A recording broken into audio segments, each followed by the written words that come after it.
to fix system service exception error in Windows.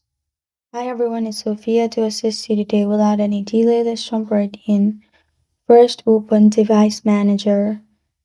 If you're finding error in here, you'll find yellow mark on your name or beside your name on the left side.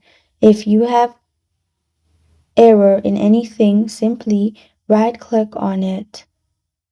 After right-clicking on it, simply click on Update Driver, which is the first option from all these options. Click on Update, then you're good to go. Then go to Display and then right-click on it and refresh your device.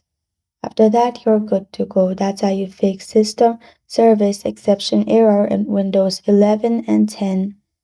Thank you for joining me today. If this video helps you out, please leave a like and subscribe for more. Got a question or want to suggest a topic? Comment below. I am Sophia signing off. Until next time.